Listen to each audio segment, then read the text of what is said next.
Section 7, Adolescence and Youth. Chapter 31, Problems of Youth. Youth are receptive and hopeful. The youth are receptive, fresh, ardent, hopeful. When once they have tasted the blessedness of self-sacrifice, they will not be satisfied unless they are constantly learning of the great teacher. The Lord will open ways before those who will respond to his call. Youth must choose life destiny.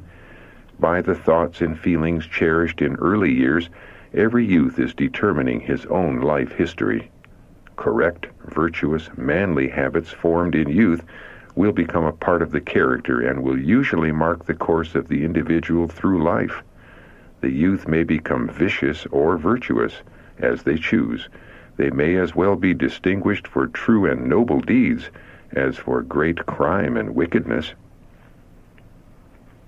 Training that produces mental and moral weakness.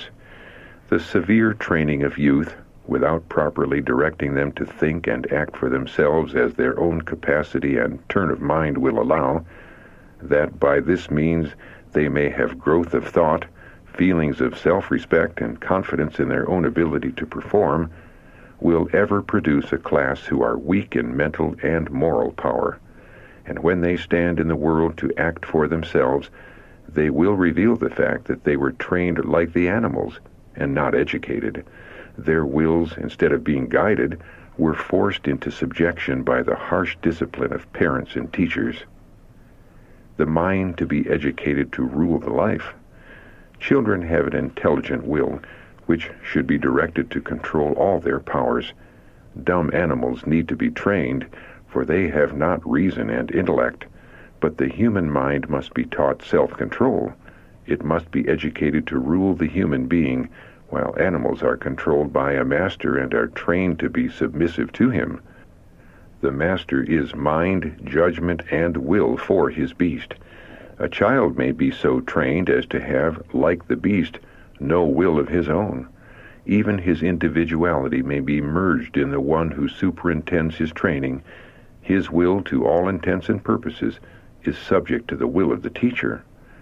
Children who are thus educated will ever be deficient in moral energy and individual responsibility. They have not been taught to move from reason to principle. Their wills have been controlled by another, and the mind has not been called out, that it might expand and strengthen by exercise. They have not been directed and disciplined with respect to their peculiar constitutions and capabilities of mind to put forth their strongest powers when required. Teachers should not stop here, but should give special attention to the cultivation of the weaker faculties, that all the powers may be brought into exercise and carried forward from one degree of strength to another, that the mind may attain due proportions. Many incapable of thinking for themselves. There are many families of children who appear to be well trained while under the training discipline, but when the system which has held them to set rules is broken up, they seem to be incapable of thinking, acting, or deciding for themselves. These children have been so long under iron rule, not allowed to think and act for themselves in those things in which it was highly proper that they should, that they have no confidence in themselves to move out upon their own judgment, having an opinion of their own.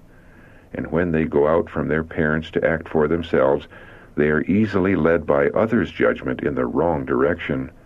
They have not stability of character. They have not been thrown upon their own judgment as fast and as far as practicable, and therefore their minds have not been properly developed and strengthened.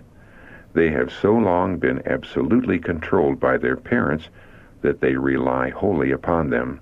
Their parents are mind and judgment for them. The results of controlling through force or fear. Those parents and teachers who boast of having complete control of the minds and wills of their children under their care would cease their boastings could they trace out the future lives of their children who are thus brought into subjection by force or through fear. These are almost wholly unprepared to share in the stern responsibilities of life. When these youth are no longer under their parents and teachers, and are compelled to think and act for themselves, they are almost sure to take a wrong course and yield to the power of temptation. They do not make this life a success, and the same deficiencies are seen in their religious life. Discipline which stimulates and strengthens. Beyond the discipline of the home and the school, all have to meet the stern discipline of life. How to meet this wisely is a lesson that should be made plain to every child and to every youth. It is true that God loves us, that He is working for our happiness, and that if His law had always been obeyed, we should never have known suffering. And it is no less true that in this world, as the result of sin, suffering, trouble, burdens come to every life. We may do the children and the youth a lifelong good by teaching them to meet bravely these troubles and burdens. While we should give them sympathy, let it never be such as to foster self-pity. What they need is that which stimulates and strengthens rather than weakens. Reaction to ironclad rules. Into your discipline bring not a particle of harshness. Lay no rigid injunctions on the youth. It is these ironclad rules and commands that sometimes lead them to feel that they must and will do a thing that they are charged not to do. When giving caution or reproof to the youth, do it as one who has a special interest in them. Let them see that you have an earnest desire for them to make a good record in the books of heaven. Hard for youth to bear burdens. The young can exert a powerful influence if they will give up their pride and selfishness and devote themselves to God, but as a general thing they will not bear burdens for others. They have to be carried themselves. The time has come when God requires a change in this respect. He calls upon young and old to be zealous and repent. If they continue in their state of lukewarmness, He will spew them out of His mouth. Says the true witness, I know thy works. Young man, young woman, your works are known, whether they be good or whether they be evil. Are you rich in good works? Jesus comes to you as a counselor. I counsel thee to buy of me gold tried in the fire, that thou mayest be rich, and white raiment, that thou mayest be clothed, and that the shame of thy nakedness do not appear, and anoint thine eyes with eye salve, that thou mayest see. Revelation chapter 3, verse 18. Thoughts become habits. We need a constant sense of the ennobling power of pure thoughts. The only security for any soul is right thinking. As a man thinketh in his heart, so is he. Proverbs chapter 23, verse 7. The power of self-restraint strengthens by exercise. That which at first seems difficult, by constant repetition grows easy, until right thoughts and actions become habitual. If we will, we may turn away from all that is cheap and inferior, and rise to a high standard. We may be respected by men and beloved of God. Sad examples from history. The character of Napoleon Bonaparte was greatly influenced by his training in childhood. Unwise instructors inspired him with a love for conquest, forming mimic armies and placing him at the head as commander. Here was laid the foundation for his career of strife and bloodshed. Had the same care and effort been directed to making him a good man, imbuing his young heart with the spirit of the gospel, how widely different might have been his history. It is said that Hume, the skeptic, was in early life a conscientious believer in the Word of God. Being connected with a debating society, he was appointed to present the arguments in favor of infidelity. He studied with earnestness and perseverance, and his keen and active mind became imbued with the sophistry of skepticism. Ere long he came to believe its delusive teachings, and his whole afterlife bore the dark impress of infidelity. The influence of reading. Note, see chapter 13, Food for the Mind. Many youth are eager for books. They read anything that they can obtain.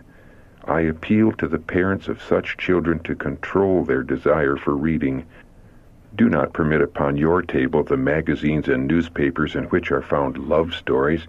Supply their place with books that will help the youth to put into their character building the very best material, the love and fear of God, the knowledge of Christ. Encourage your children to store the mind with valuable knowledge, to let that which is good occupy the soul and control its powers, leaving no place for low, debasing thoughts. Restrict the desire for reading matter that does not furnish good food for the mind. The money expended for story magazines may not seem much, but it is too much to spend for that which gives so much that is misleading and so little that is good in return. Mind takes level of things it observes. The understanding takes the level of the things with which it becomes familiar.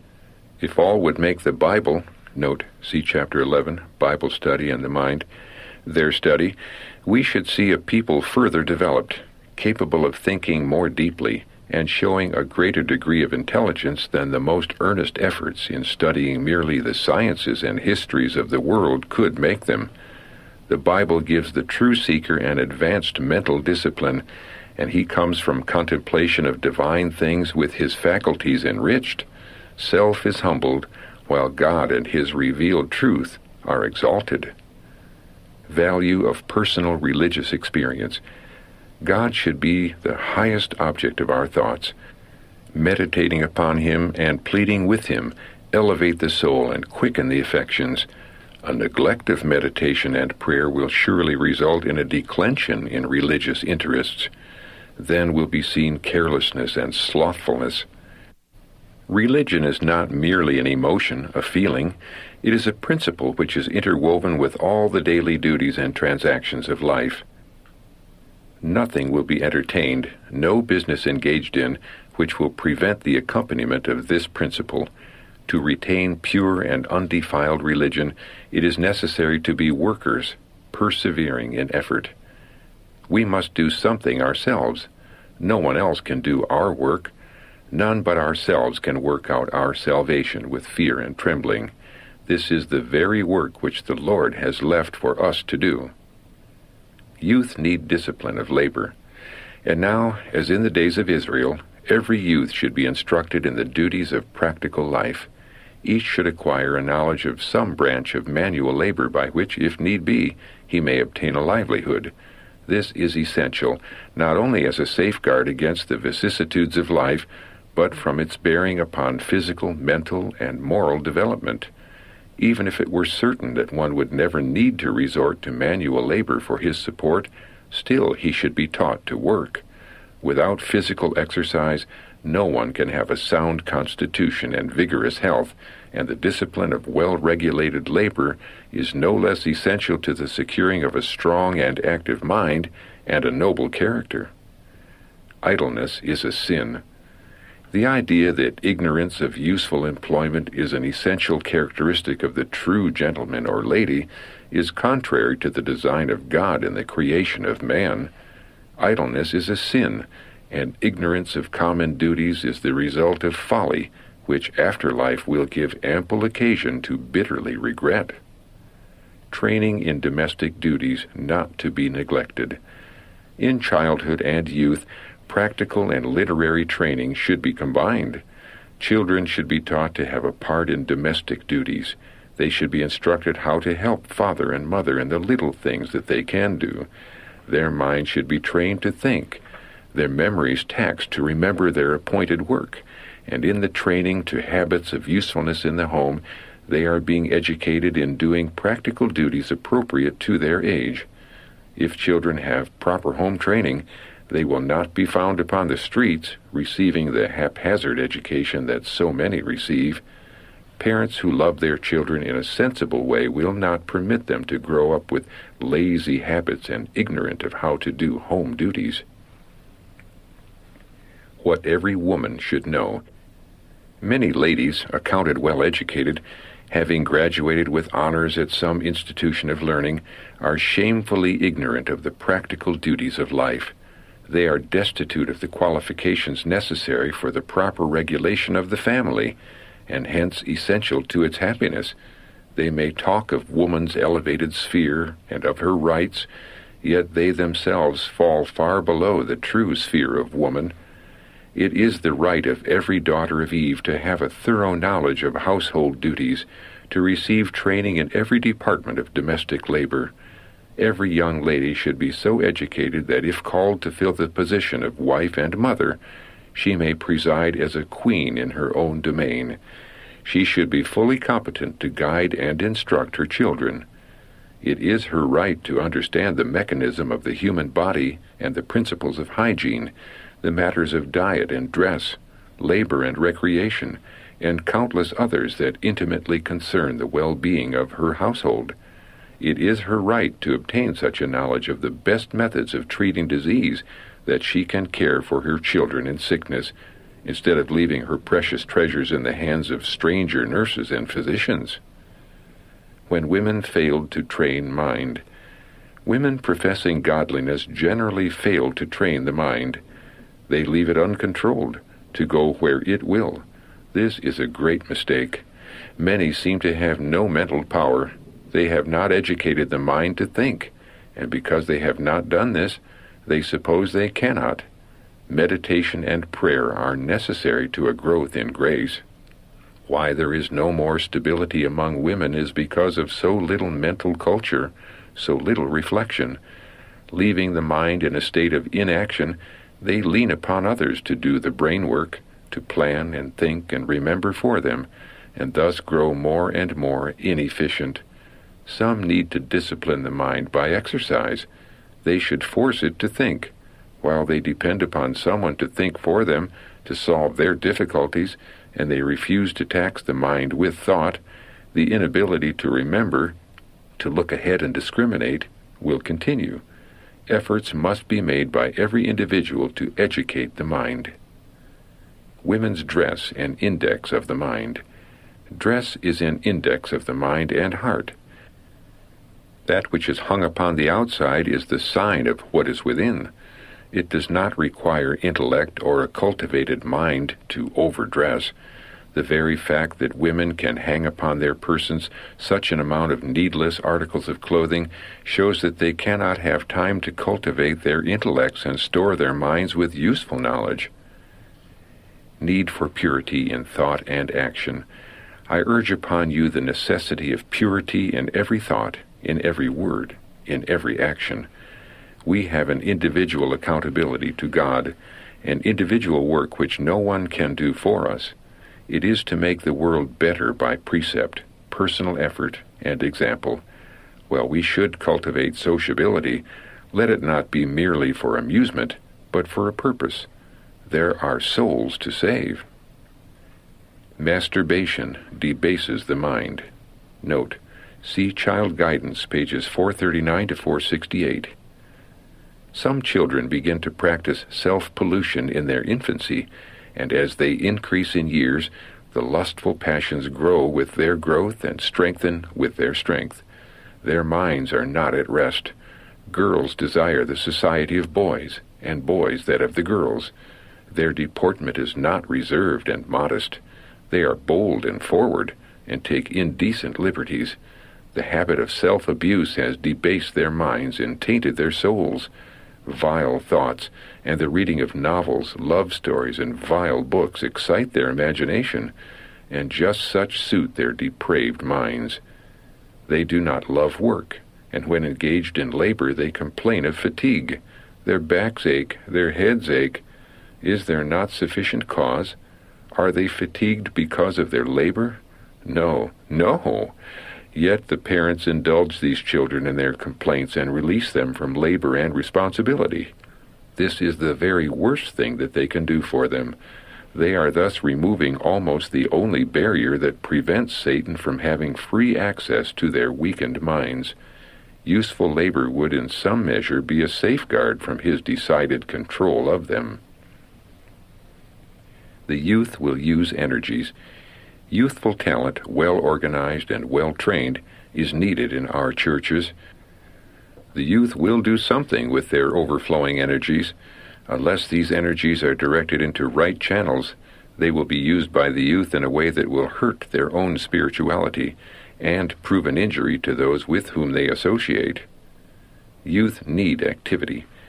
The young naturally desire activity, and if they find no legitimate scope for their pent-up energies after the confinement of the schoolroom, they become restless and impatient of control, and thus are led to engage in the rude, unmanly sports that disgrace so many schools and colleges, and even to plunge into scenes of actual dissipation.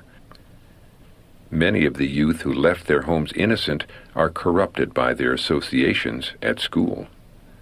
Respond to suggestion. No recreation helpful only to themselves will prove so great a blessing to the children and youth as that which makes them helpful to others. Naturally enthusiastic and impressible, the young are quick to respond to suggestion. In planning for the culture of plants, let the teacher seek to awaken an interest in beautifying the school grounds and the schoolroom. A double benefit will result. That which the pupils seek to beautify, they will be unwilling to have marred or defaced. A refined taste, a love of order, and a habit of caretaking will be encouraged, and the spirit of fellowship and cooperation developed will prove to the pupils a lifelong blessing. Sometimes fail to see God as a loving Father. The young generally conduct themselves as though the precious hours of probation, while mercy lingers, were one grand holiday, and they were placed in this world merely for their own amusement, to be gratified with a continued round of excitement. Satan has been making special efforts to lead them to find happiness in worldly amusements, and to justify themselves by endeavoring to show that these amusements are harmless, innocent, and even important for health. The impression has been given by some physicians that spirituality and devotion to God are detrimental to health. This suits the adversary of souls. Diseased imaginations misrepresent God. There are persons with diseased imaginations who do not rightly represent the religion of Christ. Such have not the pure religion of the Bible. Some are scourging themselves all through life because of their sins. All they can see is an offended God of justice. Christ and his redeeming power through the merits of his blood they fail to see. Such have not faith. This class are generally those who have not well-balanced minds. Through disease transmitted to them from their parents and an erroneous education in youth, they have contracted wrong habits which injure the constitution and the brain, causing the moral organs to become diseased and making it impossible for them to think and act rationally upon all points. They have not well-balanced minds. Godliness and righteousness are not destructive to health, but are health to the body and strength to the soul. Need for restraint. Always act from principle, never from impulse. Temper the natural impetuosity of your nature with meekness and gentleness. Indulge in no lightness or trifling. Let no low witticism escape your lips. Even the thoughts are not to be allowed to run riot. They must be restrained, brought into captivity to the obedience of Christ. Let them be placed upon holy things. Then, through the grace of Christ, they will be pure and true. Keeping sentimentalism out of the life. You are now in your student's life. Let your mind dwell upon spiritual subjects. Keep all sentimentalism apart from your life. Give to yourself vigilant self-instruction and bring yourself under self-control. You are now in the formative period of character. Nothing with you is to be considered trivial or unimportant which will detract from your highest, holiest interest, your efficiency in the preparation to do the work God has assigned you. Preserve ever simplicity of action, but make your standard high for the harmonious manifestation and improvement of your mental faculties. Be determined to correct every fault. Hereditary tendencies may be overcome. The quick, violent outbursts of temper so changed that these manifestations will be, through the grace of Christ, entirely overcome. We are, individually, to consider that we are in God's workshop. Facing the need for counsel. The young should not be left to think and act independently of the judgment of their parents and teachers. Children should be taught to respect experienced judgment and to be guided by their parents and teachers. They should be so educated that their minds will be united with the minds of their parents and teachers, and so instructed that they can see the propriety of heeding their counsel. Then when they go forth from the guiding hand of their parents and teachers, their characters will not be like the reed trembling in the wind. The highest training expected. The Lord desires us to obtain all the education possible, with the object in view of imparting our knowledge to others. None can know where or how they may be called to labor or to speak for God. Our Heavenly Father alone sees what He can make of men. There are before us possibilities which our feeble faith does not discern. Our mind should be so trained that, if necessary, we can present the truths of His Word before the highest earthly authorities in such a way as to glorify His name. We should not let slip even one opportunity of qualifying ourselves intellectually to work for God. The mind ever active. The mind will never cease to be active. It is open to influences, good or bad. As the human countenance is stamped by the sunbeam on the polished plate of the artist, so are the thoughts and impressions stamped on the mind of the child, and whether these impressions are of the earthy, or moral and religious, they are well nigh ineffaceable. When reason is awakening, the mind is most susceptible, and so the very first lessons are of great importance. These lessons have a powerful influence in the formation of character, if they are of the right stamp, and if, as the child advances in years, they are followed up with patient perseverance, the earthly and the eternal destiny will be shaped for good. This is the word of the Lord. Train up a child in the way he should go, and when he is old, he will not depart from it. Proverbs chapter 22, verse 6. Youth, the time of opportunity. The hearts of youth are now like impressible wax, and you may lead them to admire the Christian character, but in a few years the wax may become granite. It is in youth that the affections are most ardent, the memory most retentive, and the heart most susceptible to divine impressions. It is in youth that the affections are most ardent, the memory most retentive, and the heart most susceptible to divine impressions, and it is during youth that the mental and physical powers should be set to the task in order that great improvements may be made in view of the world that now is and that which is to come.